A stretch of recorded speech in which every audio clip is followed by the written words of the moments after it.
오늘 이제 10회항 할 차례지요? 네, 10회항 하고 우리 약창계에 있는 그 수행 계획 분석하는 거 그거 한번 보시고 그 다음에 이제 오늘로서 비로소 이제 화환경 전체 구조에 대한 전체 내용은 오늘로서 이제 끝이 납니다. 그래서 이제 다음 주는 저기죠. 연등 축제 가셔야 되죠? 예. 그래서 그 다음 주에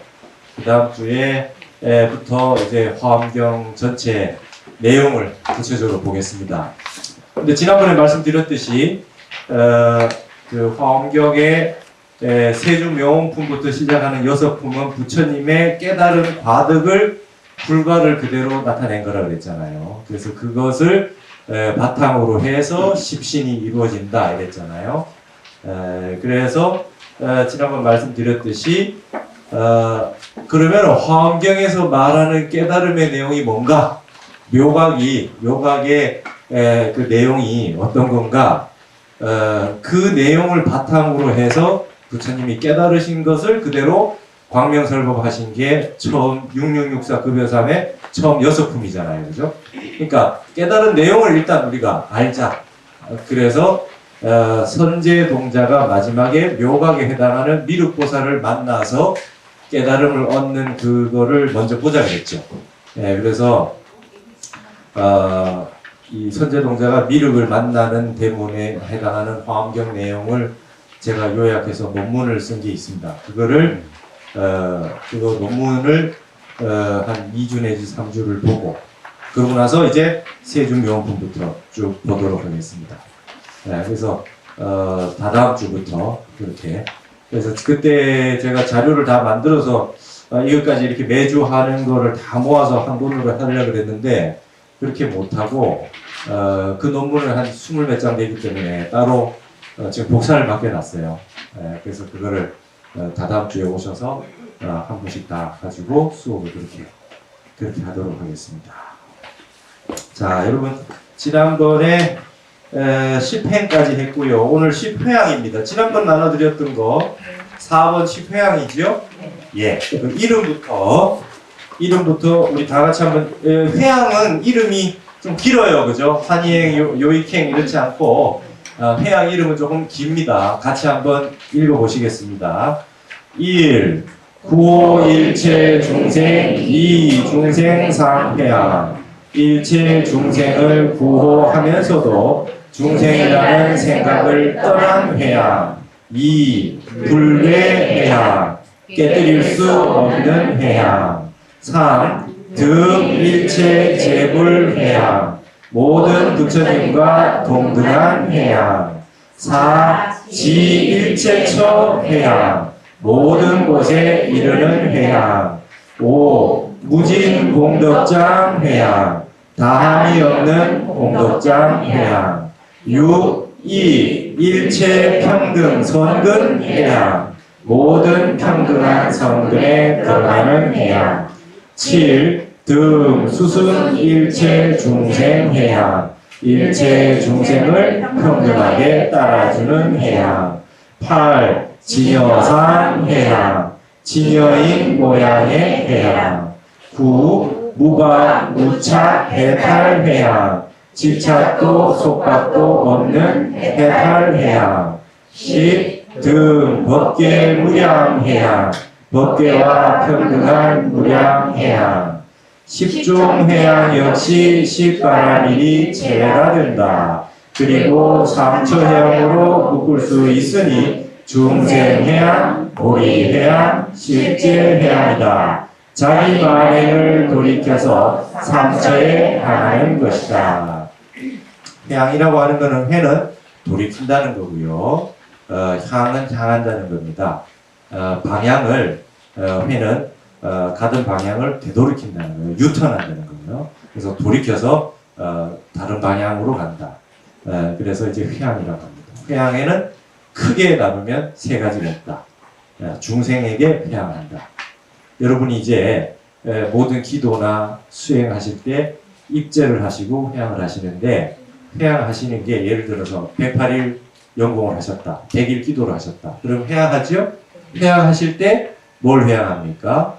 내가 닦은 이 공덕을 내가 다 가지는 것이 아니라 방향을 바꾸어서 회양합니다. 방향을 바꾸어서 어느 누구에게 회양하느냐? 첫째, 중생 회양. 중생에게 회양합니다. 모든 일체 다른 나 이외의 다른 중생들 모두에게 회양합니다. 그 다음 보리에 회양합니다.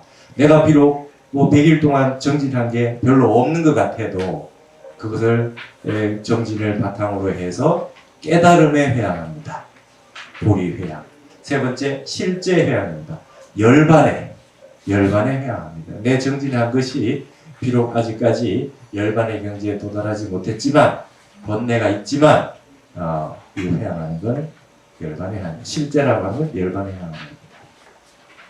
근데 이것을 10회양이라고 그랬으니까 그래서 회양이라고 하는 건 지난번에도 말씀드렸지만 도솔천에서 설하시는 거다 그랬지요.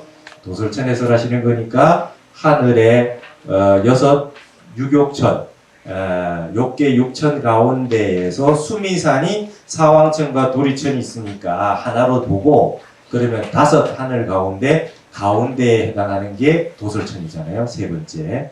그래서 도솔천이니까 중간쯤 되지요. 중간쯤 됩니다. 그래서 중도를 상징하고 그 다음에 회양이 됩니다. 벌써 여러분께서 어떤 정진을 하시거나 기도를 하시면 묘각의 경지에 도달해서 공부를 다 해 마치지 못하셨다 하더라도 이미 회양을 하고 계세요. 가만히 보시면 이미 공부를 하고 계신 분들은 공부만 하고 있는 것이 아니라 벌써 남에게 이로움을 주는 회양하는 그런 하고 있는 경우가 많습니다. 공부를 해보니까 내가 해보니까 좋더라. 해보십시오. 그렇죠?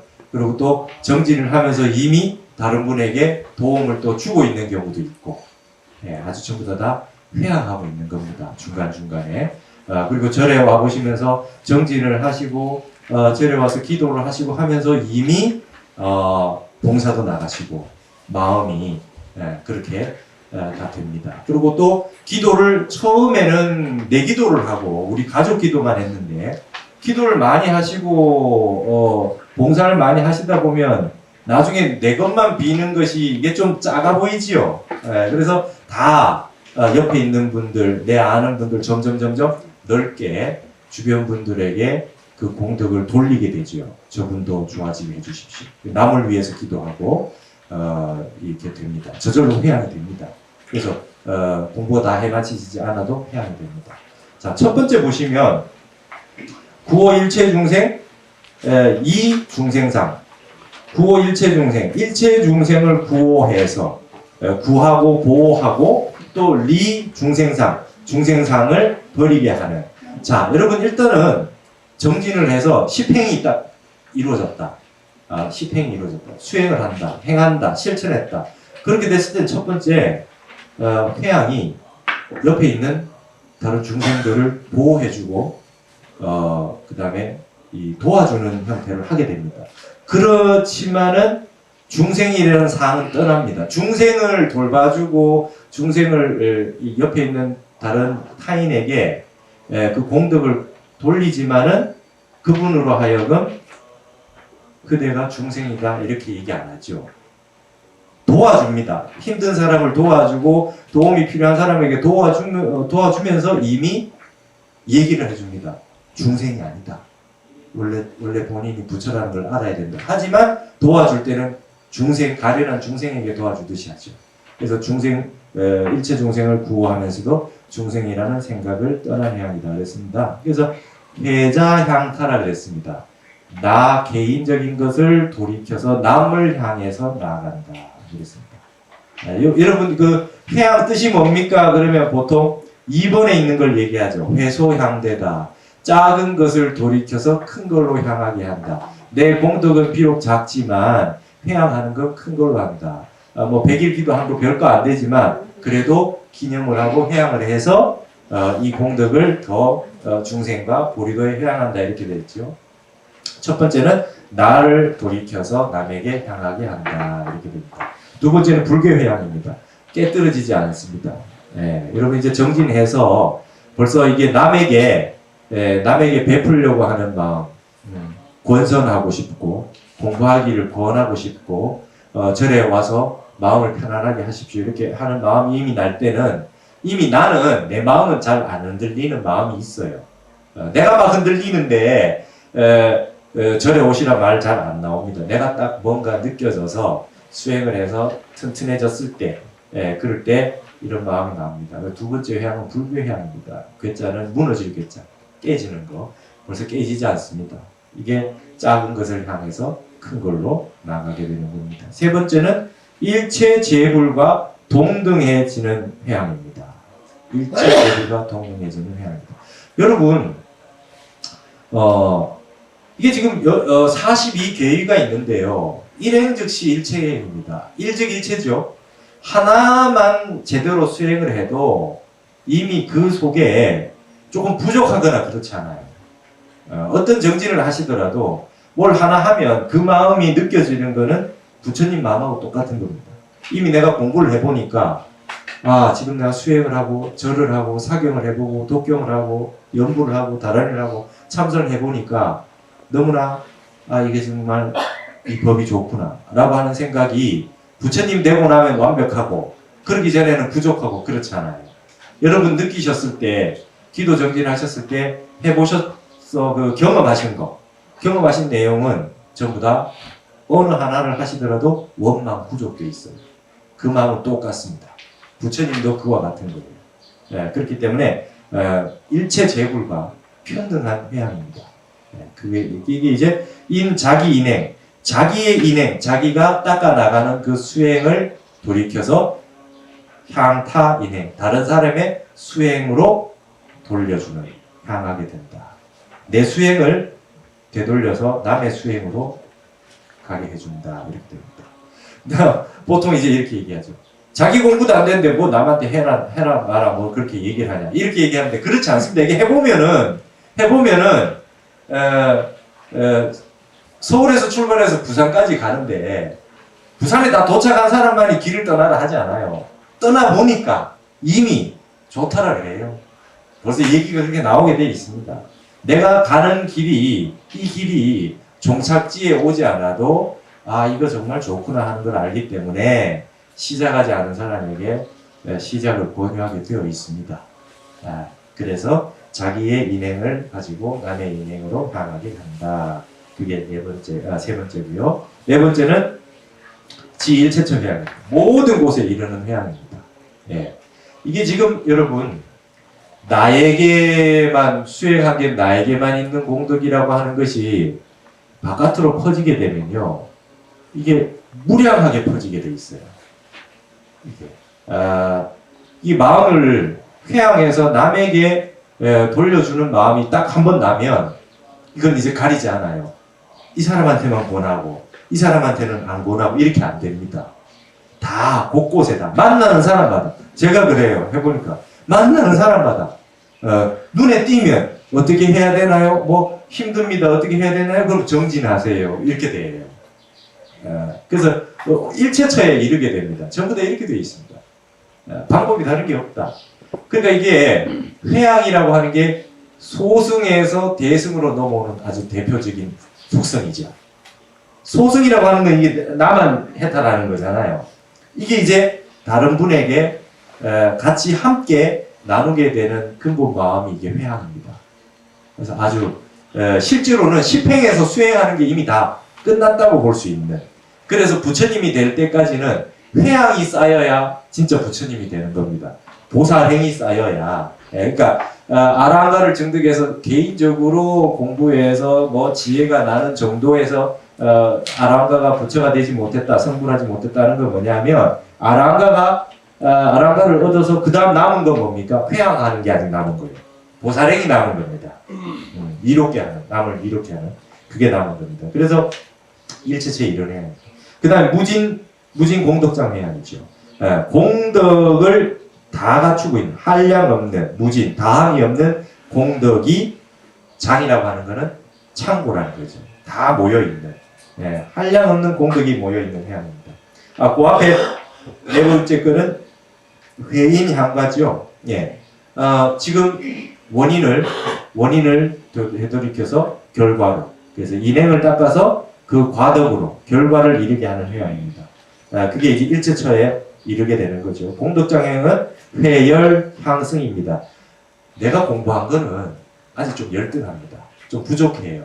그런데 이것이 수승한 경지로, 최고의 경지로 도달하는 걸로 회양합니다. 이게 이제 보리회양인 거죠. 회양이라는 뜻이 이제 10가지가 있어요. 이제 배우시고 나면 회소향도만 있는 게 아니라 회열, 향승도 있고 회인, 향과도 있고 이렇게 10가지가 있습니다. 그 다음번에는 6번째는 일체 평등 성근 회양입니다. 일체 평등 성근으로 들어가는 회양입니다. 일체 평등 성근.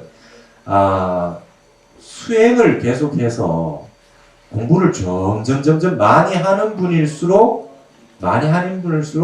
분별심이 없어져요. 점점 내가 잘났고 남은 나보다 정진 못하는 사람은 부족하다는 생각을 하지 않고 정진을 하면 할수록 점점 처음에는 저 사람은 좀 부족하다. 저 사람은 이게 아니다. 저 사람은 이게 좀 열등하다. 이런 생각이 점점 있다가 정진을 하면 할수록 점점 별로 부족해 보이지 않게 됩니다. 다들 평등하게 보이는 쪽으로 가게 돼 있어요. 희한하죠. 그러니까 내가 부족해서 남 부족한 게 보이는 거예요. 내가 점점 부족되니까 부족한 게 안 보이기 시작합니다. 그래서 전체가 평등해 보이는 걸로 점차적으로 가게 됩니다. 이게 이제 모든 평등한 성근에 들어가는 회양입니다. 그래서 회비향증이라고 했죠. 여기서 비를 돌이켜서 정득으로 간다는 이게 비라고 하는 게 뭐냐면 치우쳐져 있는 겁니다. 비라고 하는 게 치우쳐서 뭔가 좀 모자라는 겁니다. 한쪽으로 치우쳐 있는 거 비입니다. 이게 이제 그 논어에 보면 군자는 주의불비요 소위는 비부주다 이런 말이 있어요.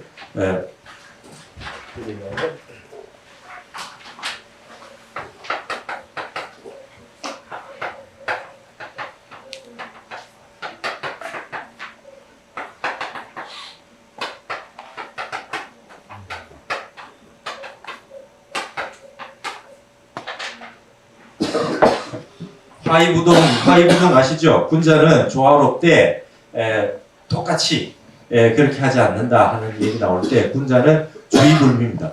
보편적으로 주자는 두루주자 보편적으로 다 하되 비라고 하는 거는 한쪽에 치우쳐서 편가르게 하는 거 한쪽만 이게 분별하는 거 그걸 하지 않는데 소인배들은 아주 치우쳐서 이렇게 자기네들 무리끼리 모여 있고 전체적으로 이게 잘 조화롭지 못한 걸 말합니다. 두루하지 못한 거.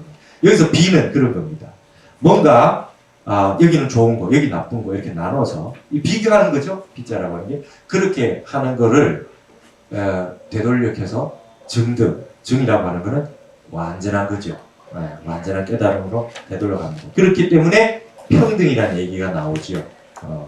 그래서 많이 공부가 많이 되시고 수행이 많이 되신 분일수록 그분 앞에 가면 내가 훌륭한 사람인 것 같고요. 사람이 못한 사람 앞에 가면 내가 굉장히 잘못한 사람 같아요. 점점. 그래서 마음이 불보살님으로 가까이 가면 갈수록 더 많이 받아들여주고 더 용서도 많이 해주고 칭찬도 많이 해주고 그렇게 됩니다. 그러니까 여러분 일단은 무조건 남한테 좋은 얘기를 많이 하시고 좋은 걸 많이 보시고 그 다음에 믿어주시고 그 다음에 사기를 북돋워주고 긍정적으로 이렇게 얘기하는 쪽으로 점점 나가셔야 됩니다. 네, 그게 수행의 궤도에서 점점 향상일로 가는 것입니다. 그 다음에 등수순 일체중생 회양입니다. 일체중생을 평등하게 따라주는 회양입니다. 이게 수순이라고 하는 게 따라주는 거죠.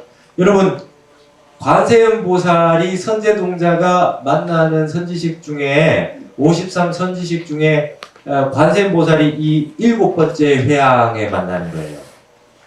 관세음보살님이 여기 지금 이게 27번째가 아니죠. 맨 앞에 문수보살이 10신이 있으니까 28번째입니다. 관세음보살님이 28번째 만나는데 바로 이 등수순 일체중생 회양에 만나게 되는 선지식이 관세음보살님입니다. 딱 관세음보살님이 53 선지식 가운데 한복판 딱 반입니다. 딱 반. 예. 회양이 안 그래도 중도인데 그 중에서도 딱 관세음보살님이 전체 선진식 가운데 딱 중간에 있습니다. 석굴암 부처님 보시면 석가세존 뒤에 딱 한복판에 관세음보살님 계시죠. 예. 관세음보살님 뭡니까? 일체 중생의 뜻에 따라주잖아요. 예. 원하는 대로 다 들어주신다. 수순해준다. 부모님이 이런 거죠.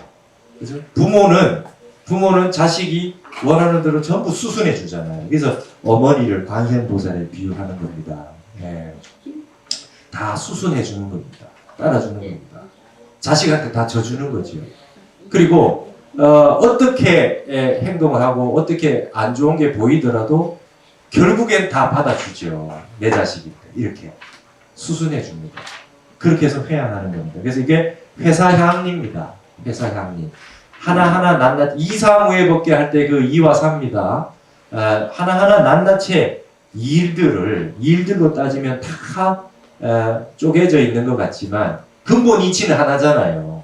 그래서 낱낱이 다른 듯이 보이는 그런 일들 같은 것지만은 그걸 되돌리켜서 근본 이치로 회양하는 겁니다. 뭡니까? 관세음보살님이 모든 중생을, 무중생을 보는 방식은 한 명 한 명 다 달라요. 다 다르고 개성도 다르고 우열도 다르고 성격도 다르고 그 다음에 고조도 달라요. 실질적으로 이 마음 수행이 많이 된 분도 있고 적게 된 분도 있고 그렇겠죠. 그러나 그렇게 사로 낱낱이 보지 않고 근본 리를 봅니다. 그분들도 모두 다 똑같은 부처다. 그거 하나만 보는 거지.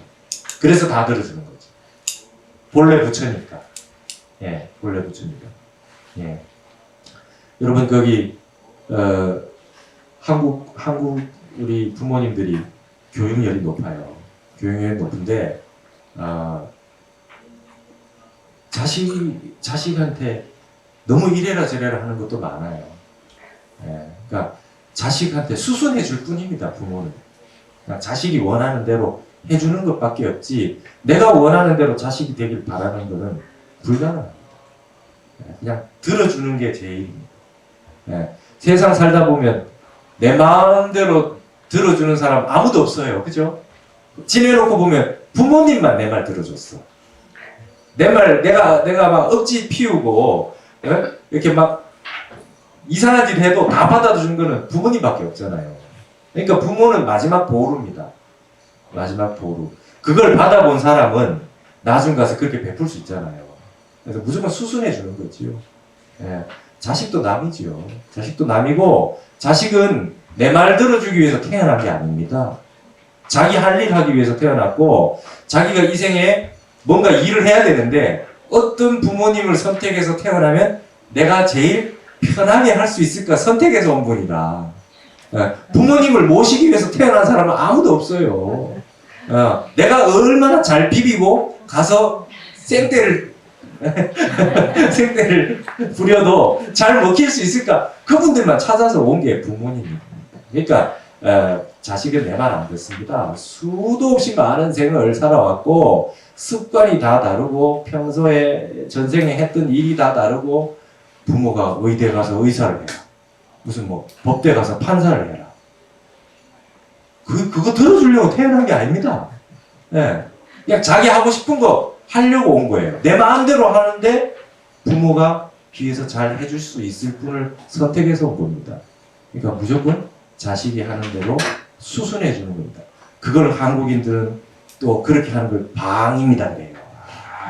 그렇게 하면 안 돼. 막 이러는데 그렇게 하시지 마시고 최대한 많이 들어주시는 거죠. 최대한 많이 들어주시는 거. 그거밖에 없어요. 관세음보살님처럼. 관세음보살님이 예를 들어서 안 들어주면 어떻게 합니까? 우리 중생들 어디 가요? 자식들에게 부모는 관세음보살 같은 것밖에 없습니다.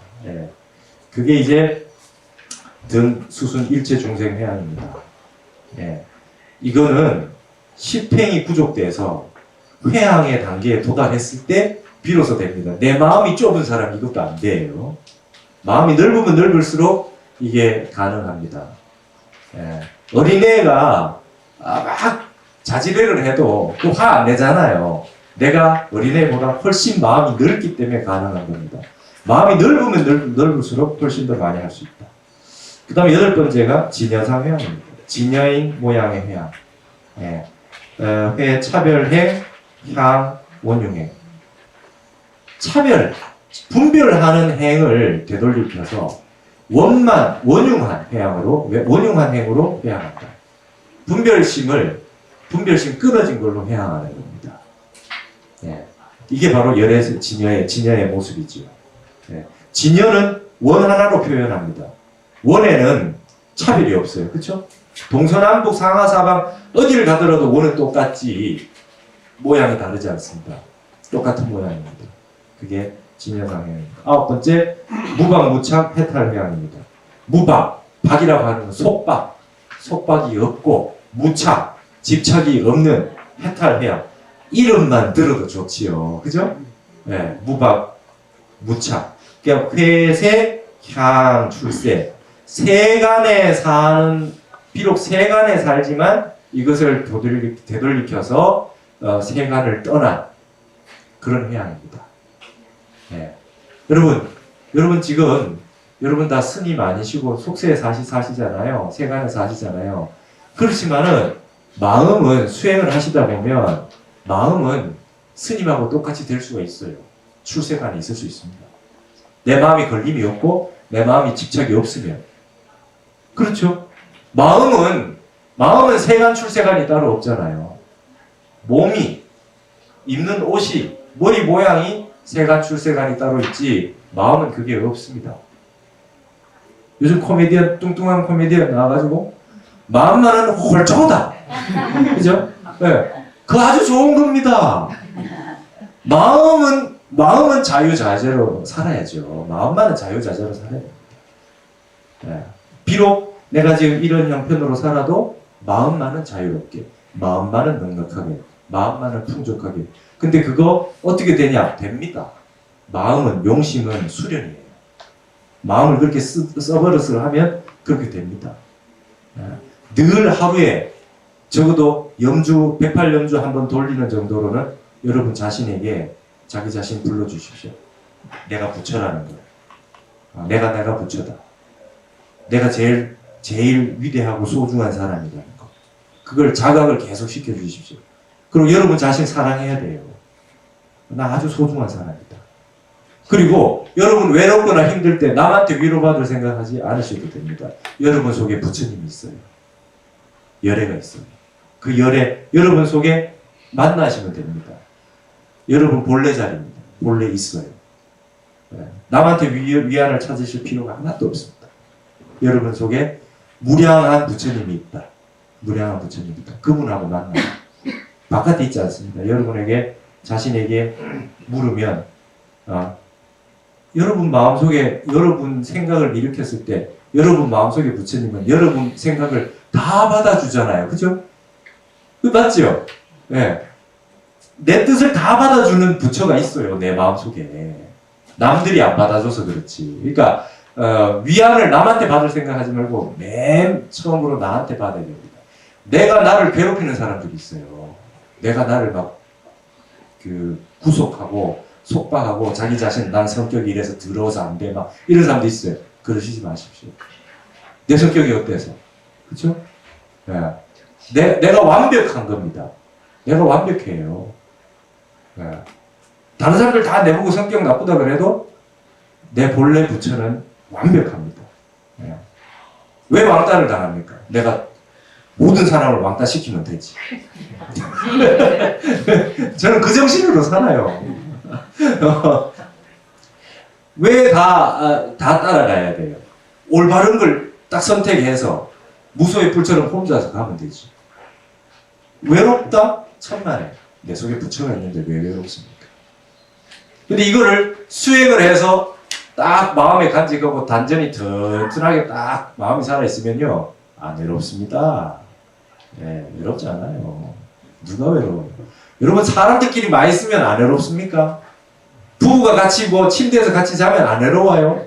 인생은 다 외로운 거예요. 자기 마음이 허해서 외롭습니다. 내 마음이 허하지 않으면 외롭지 않아요.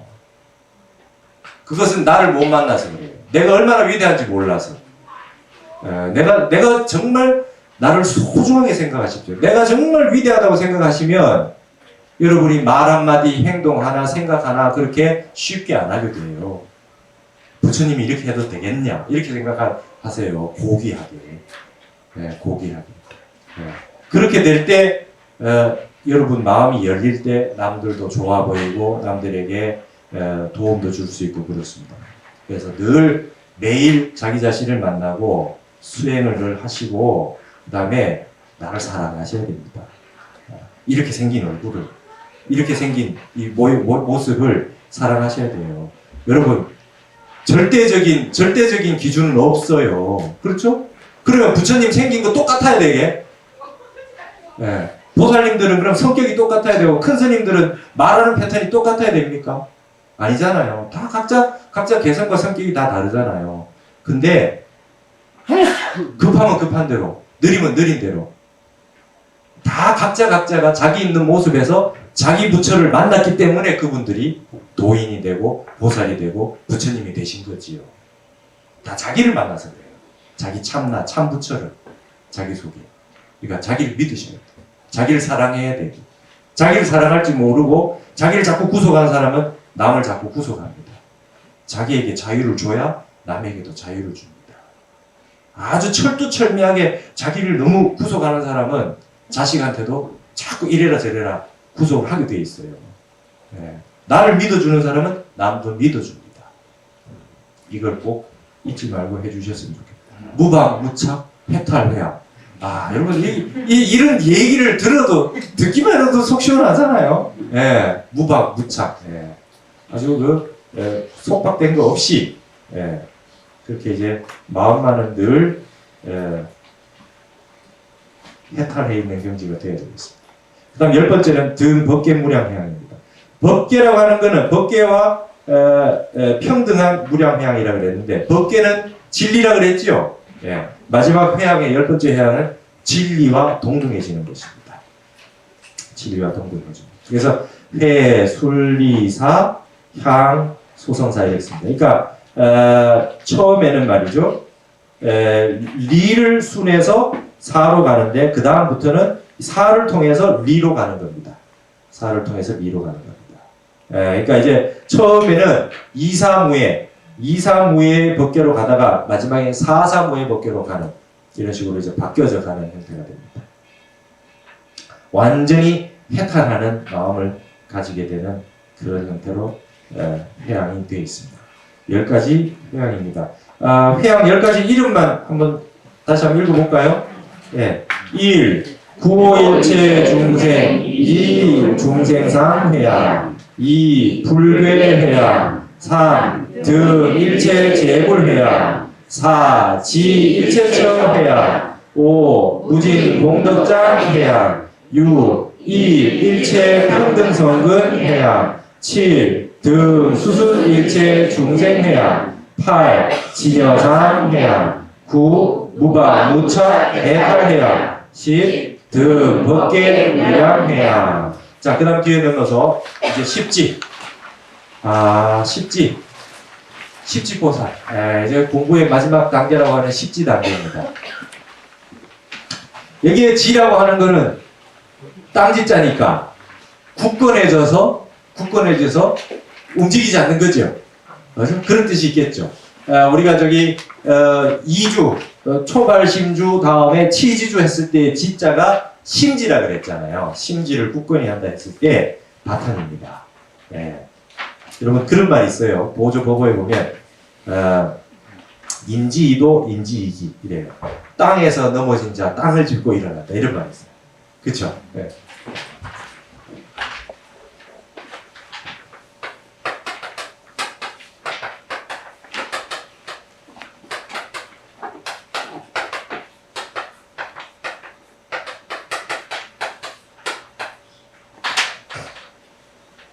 땅으로 인하여 넘어질 도자 전도했을 때 땅으로 인해서 넘어진 사람 땅으로 인해서 일어난다. 여러분 길 가다가 넘어졌어요.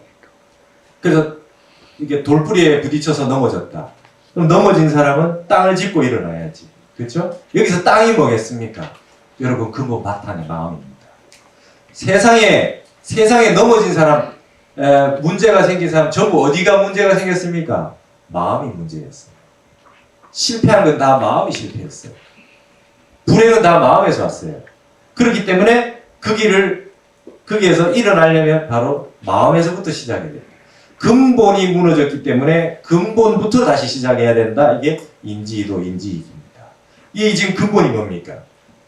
지라고 하는 것은 심지입니다. 마음 바탕이에요. 그래서 십지보살 했을 때 지자라고 하는 것은 근본 바탕입니다. 이 땅이라고 하는 게 여러분 위대한 거잖아요. 그렇죠? 땅. 여러분 세상 모든 건 땅이 가지고 있어요. 세상에 좋은 거 다 땅이 가지고 있잖아요. 물도 땅이 가지고 있고 산도 땅이 가지고 있고 꽃도 주인이 땅이고 여러분 땅 문서 가지고 있어서 내 땅인 줄 알죠? 천만의 말씀입니다. 땅 주인은 땅이에요. 땅이 자기 거라 생각하는 거 착각입니다. 말도 안 되는 소리. 여기 화계사 주인이 화계사지. 화계사 여기 지금 주인은 계속해서 사람이 와서 바뀌어서 이게 내 거라 생각하는 순간 착각입니다. 그렇죠? 그 사람은 가잖아요. 근데 여기 지금 주인이 뭡니까? 주인이 없기 때문에 누구나 다 주인이 됩니다. 오는 분 다 주인이 돼요. 땅 문서를 가지고 내 거다 하는 사람은 그것 때문에 소유자가 별로 없어요. 이 화계사 이 좋은 땅에 주인이 있어서 그 집을 못 들어온다 그러면은 그 주인만 산다 그러면 그 별거 아니잖아요. 여기에 정해진 주인이 없기 때문에 모든 사람이 주인이 될 수 있어요. 여러분 하늘이 좋은 건 뭐가 좋습니까? 하늘은 아무것도 안 가지고 있어서 다 가져요.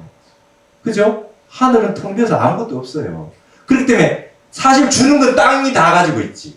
근데 하늘은 아무것도 안 가지고 있으면서 내다보면서 다 자기 거라. 맞죠? 예. 거사님들, 보살님 다 줘도 됩니다. 그건 다 내 겁니다. 그래도 아무것도 안 가지면 내 거지. 그죠? 예. 그게 원리인데, 원래. 그게 원리입니다. 하늘은 아무것도 가지지 않음으로 인해서 다 가지는 거예요. 땅은 가만히 있어도 땅은 다 자기 겁니다. 욕심 부리지 않아도 다, 예. 여러분, 산봉우리가 잘난 듯이 하늘로 솟아 있지요. 예? 그래봐야 다 굴러 떨어져서 계곡으로 다 떨어집니다. 음으로 다 떨어집니다. 이게 노자에서 그런 얘기 하잖아요. 곡신불사. 계곡이 좋은 겁니다. 다 내려옵니다. 다. 잘난 척하고 다 꼭대기에 올라가 있어도 다 굴러 떨어져서 돌덩이고 다 떨어져서 낮은 데로 다 옵니다. 그게 음이 위대한 겁니다. 땅은 그래서 가만히 있어도 다 가집니다. 그게 인의를 하지 않아도 저절로 땅이 다 가져요. 하늘은 애시당초 안 가진다 함으로 인해 가지고 다 가집니다. 그게 천지입니다. 이게 십지라고 하는 것은 뭡니까? 근본 바탕을 가지고 있음으로 인해 가지고 뿌리가 딱 서 있음으로 인해서 마지막에 지엽에 꽃이 피고 열매가 맺고 잎이 피고 전부 다 뿌리에서 나온 거잖아요. 근본을 잡고 있으면 지엽에 해당하는 건 다 해결됩니다. 그게 십지보살입니다. 자, 같이 한번 읽어볼까요? 1. 환희지, 기쁨에 넘치는 지. 2. 이구지, 번뇌의 때를 벗은 지위. 3. 발광지, 지혜의 광명이 나타나는 지위. 4. 연애지, 지혜가 매우 치성한 지위. 5. 난승지, 진재와 속재를 좋아하여 매우 이기기 어려운 지위. 6. 현전지, 지혜로 진열을 나타내는 지위. 7. 원행지, 광대한 진리의 세계에 이르는 지위. 8. 부동지, 다시 동요하지 않는 지위. 9. 선해지, 바른 지혜로 설법하는 지위. 10. 법운지, 대법우를 내리는 지위. 예. 십행의 처음도 환희행이었습니다. 십지의 처음은 환희지입니다. 환희지. 예. 이 환희지는 다른 말로 기쁘고 슬픈 게 없기 때문에, 기쁘고 슬픈 게 끊어졌기 때문에 기쁜 일밖에 없어서 환희지예요. 예. 여러분, 좋은 거 나쁜 걸 분별하면 진짜 좋은 게 아닙니다. 좋은 거 나쁜 거 분별심이 끊어지면 좋은 일밖에 없어요. 이게 환희지입니다. 환희지. 두 번째, 이구지입니다. 때를 벗어난 겁니다. 여러분, 이거 똑같습니다. 깨끗한 거, 더러운 거 분별이 끊어졌기 때문에 영원히 더러운 것과 떠날 수 있습니다. 진짜 깨끗한 거는 깨끗한 거 더러운 거 구분 안 하기 때문에 다 깨끗한 겁니다. 그게 청정하다는 거예요. 그래서 연꽃이 진흙탕물에 있어도 진흙탕이 진흙탕이라고 더럽다고 분별 안 함으로 인해서 연꽃이 청정하다 이렇게 되는 거죠. 그 다음 세 번째 발광지입니다. 광명의 지혜의 광명이 나타나는 지위다. 염해지는 불꽃염자예요. 불꽃염자. 이 이름 참 멋있죠. 지혜가 아주 불꽃처럼 일어나요. 네. 뭐 딱 여러분 뭐가 이렇게 좀 머리를 써야 될 상황이 있는데 갑자기 번개불처럼 탁 지혜가 떠오르는 거죠. 이름 좋습니다. 염해지. 네, 지혜가 치성하는 겁니다. 여기서 염이라고 하는 거는 번뇌의 뜨거운 불하고 다른 거죠. 이 앞에 발광지의 빛을 바탕으로 해서 그것이 지혜로 탁 나오는 걸 염해지라고 하는 것입니다. 초파일에 연등다는 것도 이런 거죠. 지혜의 광명의 불빛이 탁 일어나는 걸 말합니다. 그 다음 난성지입니다. 어려울 난자 이길 성자. 자, 이 정도 되면은 이기기 어려운 지위입니다.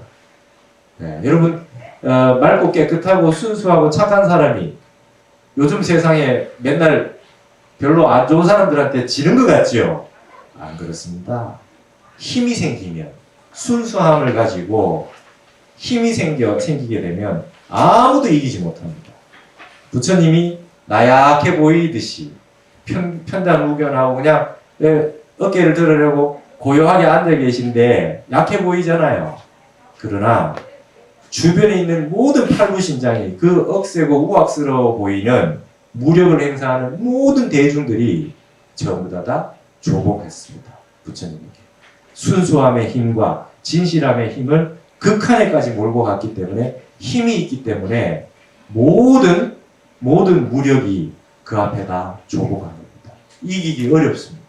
이게 난성지입니다. 난성지. 그 다음 현전지입니다. 현전이라고 하는 거는 드러난다는 거죠. 눈앞에 딱 드러납니다. 뭐가?